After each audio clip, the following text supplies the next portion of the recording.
Hello and welcome back in my YouTube channel. और मैं आज के लेक्चर में ऑब्जेक्ट ओरिएंटेड प्रोग्रामिंग को आपको सिखाऊंगा। प्रीवियस सेशन में आपने सीखा था कि ऑब्जेक्ट ओरिएंटेड कैसे 100% है। जावा जावा के ऑब्जेक्ट ओरिएंटेड 100% होने में 6 टर्म्स की जरूरत है। 6 टर्म्स जो कि class, object, inheritance, abstraction, polymorphism, encapsulation है। ये 4 टर्म है जो 3 से लेके 6 तक ये पिलर्स कहलाते हैं ओरिएंटेड के। कोई भी अगर प्रोग्रामिंग लैंग्वेज ओरिएंटेड लैंग्वेज है, ऑब्जेक्ट ओरिएंटेड है, तो इसमें ये 3 से लेके 6 नंबर तक होना बहुत ही जरूरी है। अगर इन 3 से लेके 6 में एक भी मिसमैच कर जाता है तो उसको ऑब्जेक्ट बेस्ड प्रोग्रामिंग लैंग्वेज कहेंगे। जैसे जावास्क्रिप्ट में पॉलीमॉर्फिज्म नहीं पाया जाता, तो वो कौन सा लैंग्वेज है भैया? ऑब्जेक्ट बेस्ड प्रोग्रामिंग लैंग्वेज है। लेकिन अगर इन चारों पिलर्स को फुलफिल करेगा कोई भी प्रोग्रामिंग लैंग्वेज, तो वो ऑब्जेक्ट ओरिएंटेड कहलाया जाएगा। तो ऑब्जेक्ट ओरिएंटेड एक मेथोडोलॉजी है जो कि सॉफ्टवेयर डेवलपमेंट को आसान बनाता है। और अगर ये दो टर्मिनोलॉजी को छोड़ दिया जाए, 2 टर्म्स को छोड़ दिया जाए, तो जावा को कह सकते हो जावा 100% ऑब्जेक्ट ओरिएंटेड है। ये 2 एक्सेप्शंस है नीचे लिखे हुए, multiple inheritance and operator overloading. देखिए, इस लेक्चर में हम टोटल कवर करेंगे ऑब्जेक्ट के बारे में, जिसमें हम ऑब्जेक्ट क्लास कंस्ट्रक्टर को पढ़ेंगे, स्टैटिक पढ़ेंगे, स्टैटिक वेरिएबल पे लगता है, मेथड पे लगता है, स्टैटिक ब्लॉक्स होते हैं, इनिट ब्लॉक होते हैं, इनहेरिटेंस पढ़ेंगे जहाँ पे पेरेंट चाइल्ड क्लास का पूरा कॉन्सेप्ट पढ़ेंगे, जिसमें हम दिस एंड सुपर कीवर्ड्स पढ़ेंगे, ओवरलोडिंग ओवरराइडिंग पढ़ेंगे के अंतर्गत में method overloading, constructor overloading, final keyword, abstraction and interface हम पढ़ेंगे। इंटरफेस के थ्रू हमें मल्टीपल इनहेरिटेंस अचीव करेंगे, प्रयास करेंगे, जो चीज नहीं पाई जाती है। जावा में मल्टीपल इनहेरिटेंस तो पाई जाती नहीं है, तो इंटरफेस उसका एक सब्स्टिट्यूट है कि इंटरफेस से हम मल्टीपल इनहेरिटेंस गेन करेंगे, अचीव करेंगे। कैसे इंटरफेस वर्क करेगा for the achieving multiple inheritance. तो समय को जाया ना करते हुए हम आगे बढ़ते हैं सबसे पहले पॉइंट की तरफ कि ऑब्जेक्ट क्या होते हैं। तो हमने बताया था कि दुनिया की सारी चीजें, लकड़ी से लेके इंसान तक, डॉग से लेके कैट तक, सारी चीजें रियल वर्ल्ड में जो आपको दिखे, जो आपको छू, मतलब आपको एक चीज बताया गया था ना, that can be touch, that can be feel, that can be, बताया गया था ना, जिसे देखा जा सके, जिसे छुआ जा सके, जिसे महसूस किया जा सके, उसे ही ऑब्जेक्ट कहेंगे। फाइन। तो लैपटॉप भी एक ऑब्जेक्ट है, इंसान भी एक ऑब्जेक्ट है। जैसे ही ऑब्जेक्ट बनेगा जैसे ही ऑब्जेक्ट बनेगा उसको एक हिप मेमोरी मिलेगी, हिप मेमोरी ब्लॉक मिलेगा। और ऑब्जेक्ट बनेगा कैसे? ऑब्जेक्ट बनाने के 3 तरीके हैं। या तो वो न्यू कीवर्ड से बनेगा, या तो वो न्यू इंस्टेंस से बनेगा, या तो एक तरीका और है। ठीक है। तो अभी आप ये समझिएगा कि ऑब्जेक्ट होता क्या है।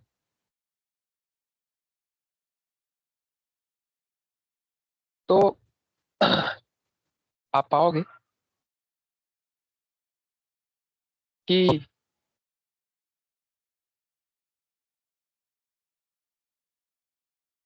ठीक है, तो ऑब्जेक्ट के पास 3 चीजें हैं, 3 करेक्टरिस्टिक्स हैं। Object has 3 characteristics: state, behaviour और आइडेंटिटी। ऑब्जेक्ट के जो जो करेक्टरिस्टिक्स हैं वो 3 है: स्टेट, बिहेवियर, आइडेंटिटी। स्टेट का क्या मतलब होता है? स्टेट का मतलब होता है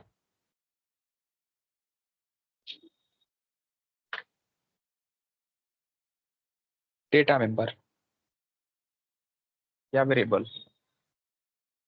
फाइन। आपके क्लास में जो डेटा मेंबर या वेरिएबल आपने यूज किया है उसे हम स्टेट कहेंगे, ऑब्जेक्ट का स्टेट कहेंगे। तो एक ऑब्जेक्ट में स्टेट का होना बहुत ही इंपॉर्टेंट है। ओके। या आप कह सकते हो कि क्लास में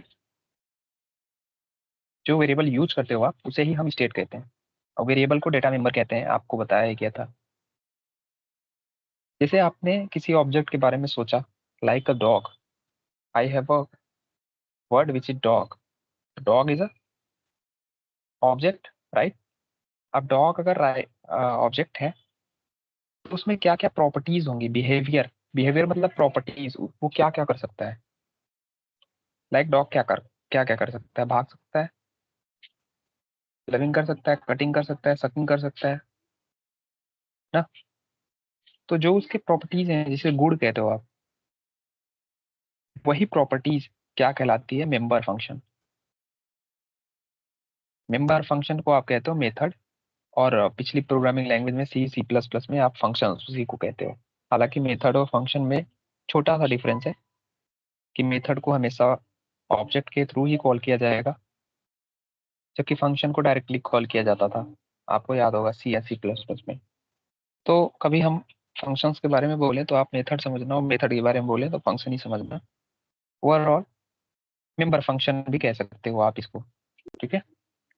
तो एक ऑब्जेक्ट का जो बिहेवियर होगा, जो प्रॉपर्टीज होगा, उसे ही आप मेथड कहोगे। जैसे यहाँ पे मैं आपको एक एग्जांपल दिखाता हूँ। देखिए आपने यहाँ एग्जांपल देखा पैकेज इंट्रो जावा के अंदर।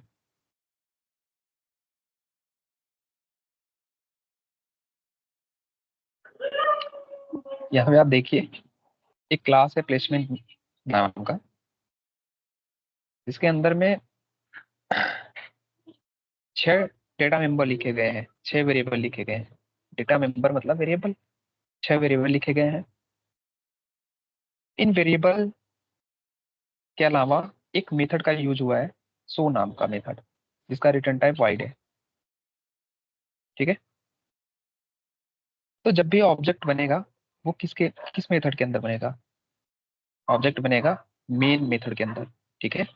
जो जिसका क्या है, रिटर्न टाइप वाइड है, स्टैटिक है। स्टैटिक इसलिए है कि बिना ऑब्जेक्ट बनाए इसको कॉल किया जा सके। ओके, कोई क्वेश्चन पूछ ले अगर कि मेन को स्टैटिक बनाने के क्या रीजंस है, तो मेन को स्टैटिक बनाने के ये रीजंस है कि मेन फंक्शन को जेबीएम बिना ऑब्जेक्ट बनाए कॉल कर सके। जेबीएम तलाशता है कि मेन सिग्नेचर कहाँ है, मेन नाम का सिग्नेचर कहाँ है, मेथड सिग्नेचर कहाँ है। जैसे उसे मेन नाम का मेथड सिग्नेचर बना, वो कॉल कर लेता है। अगर आप स्टैटिक को हटा दोगे तो डायरेक्टली कॉल नहीं कर पाएगा। देखिए यहाँ पे ऑब्जेक्ट ओरिएंटेड अप्रोच ये कहता है कि आपको, अभी तक आपने प्रोग्रामिंग किया था तो इस मेन मेथड के अंदर ही किया था, यही सब आपने खिचड़ी लिख रहे थे आप। लेकिन आपको हो सकता है कि उसी क्लास में मेन मेथड के बाहर आप प्रोग्रामिंग करते हो, या दूसरी क्लास में करते हो, या दूसरी तीसरी चौथी पैकेज में कर रहे हो। मतलब क्लास भी नहीं है आपके पास, दूसरे पैकेज से क्लास उठा रहे हो, या फिर अपने फाइल में 3 4 क्लास बनाए हुए हो, तो आपको वहां से डेटा मंगाना पड़ेगा। अभी तो मेन मेथड में आप क्या करते थे, सिंपली लिख लेते थे, कोई दिक्कत नहीं थी, क्योंकि वो स्टैटिक थी, उसको ऑब्जेक्ट बनाने की तो जरूरत नहीं है। तो अभी आप किसी भी डेटा मेंबर या मेंबर फंक्शंस को कॉल करोगे तो आपको ऑब्जेक्ट बनाना बहुत ही इंपॉर्टेंट है। अगर आप ऑब्जेक्ट नहीं बनाते हो तो आप कॉल नहीं कर पाओगे उसको, ठीक है। यहाँ पे सबसे इंपॉर्टेंट पॉइंट ये है कि अगर स्टैटिक है उसके आगे तो ठीक है, क्लास के नाम से बुला सकते हो आप उसको, कोई बात नहीं, उसको एक परमिट मिल गया। लेकिन अगर स्टैटिक नहीं है, उसके लिए आपको ऑब्जेक्ट बनाना पड़ेगा और ऑब्जेक्ट से ही उसको बुलाना पड़ेगा। यहाँ पे देखिए placement P1 equal to new placement, ऐसे ही ऑब्जेक्ट बनता है। अगर इस आर्गूमेंट को हटा दिया जाए तो आपको पूरा समझ में आएगा। देखिए ऐसे ही बनता है न्यू कीवर्ड का यूज करके, राइट। तो कुल मिला के हमें ये समझ में आया कि हमें अगर मेंबर फंक्शन या फिर डेटा मेंबर को कॉल करना हो तो हमें ऑब्जेक्ट बनाने की बहुत ज़्यादा ज़रूरत है। अगर आप ऑब्जेक्ट नहीं बनाते हो तो आप इन सबको अचीव नहीं कर सकते हो, इन सबको अपने प्रोग्राम में इंप्लीमेंट नहीं कर सकते, या यूँ समझो कि आप इसको कॉल नहीं कर सकते, राइट। यहाँ पे सवाल आता है कि ऑब्जेक्ट तो हमने समझ लिया, लेकिन क्लास क्या होते हैं। क्लास को भी तो समझना बहुत इंपॉर्टेंट है। क्लास क्या होता है, तो कह सकते हो class is a collection of similar collection of similar collection of, अपने मन से बता रहा हूँ, similar collection of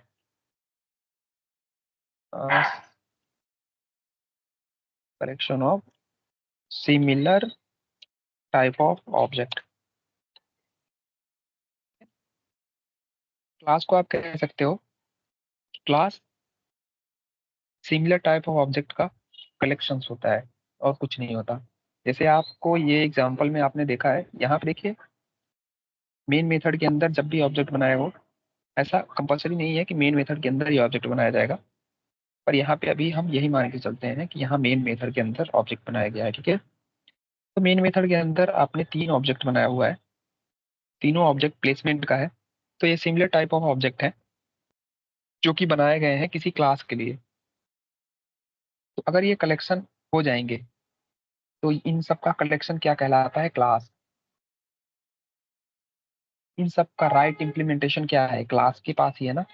class has, आप कह सकते हो class has variable, class has many variable, class has many method. Okay, तो ऑब्जेक्ट के कलेक्शन को ही हम क्लास कहेंगे। और कह सकते हो class is a template of object, blueprint of object, मतलब कि फोटोकॉपी ऑफ ऑब्जेक्ट। ठीक है, ऑब्जेक्ट का फुल इम्प्लीमेंटेशन कहाँ होता है? क्लास में होता है। ये लॉजिकल कलेक्शन होता है सिमिलर टाइप ऑफ ऑब्जेक्ट का। और ये भी कह सकते हो कि क्लास के थ्रू ही इनकैप्सुलेशन अचीव होता है। इनकैप्सुलेशन जो मेथड होता है हमारा, इनकैप्सुलेट होके बनता है हमारे प्राइवेट डेटा मेंबर को कैसे मेथड में इम्प्लीमेंट कर दिया जाता है, इनकैप्सुलेट कर दिया जाता है, उसको इनकैप्सुलेशन कहते हैं। वो आगे आने वाले लेक्चर्स में आप समझोगे। तो क्लास के थ्रू ही हम इनकैप्सुलेशन अचीव करते हैं। क्लास के अंदर ही वेरिएबल और मेथड्स होते हैं, क्लास के बाहर नहीं होते। और क्लास क्या होता है कि डिफरेंट डिफरेंट नहीं, सिमिलर टाइप ऑफ ऑब्जेक्ट का कलेक्शन होता है। राइट।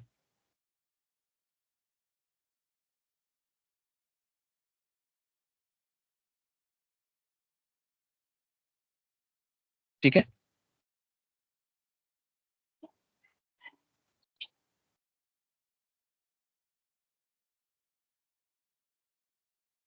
ठीक है।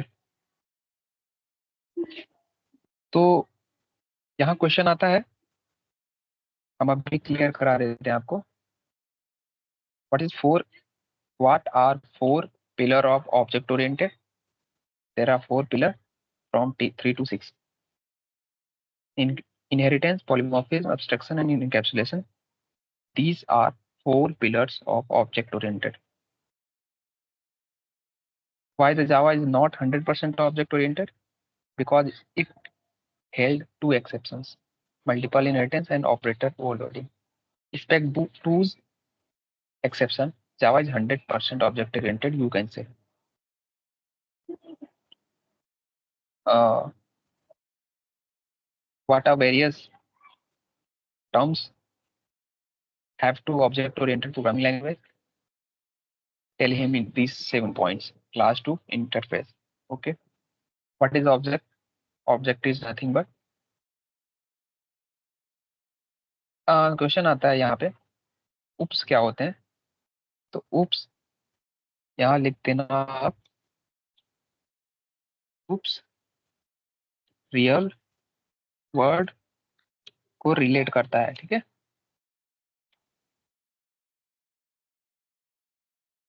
तो यहाँ पे मैंने आपको सारी पॉइंट्स को क्लियर करा दिया है।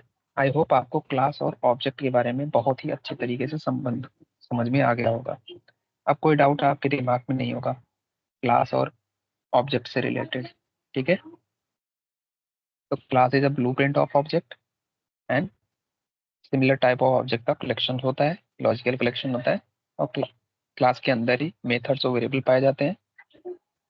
और ऑब्जेक्ट मतलब आप कह सकते हो object is proportional to class, class object के ऊपर पूरक है, सप्लीमेंट है, और क्लास ऑब्जेक्ट के ऊपर निर्भर है। ठीक है, तो एक दूसरे पे आप कर सकते हो। बाकी कोई दिक्कत हो तो आप बताना मुझे। आई आई थिंक आप समझ गए होंगे अच्छे से। ठीक है, thanks for watching my video. Okay, take care.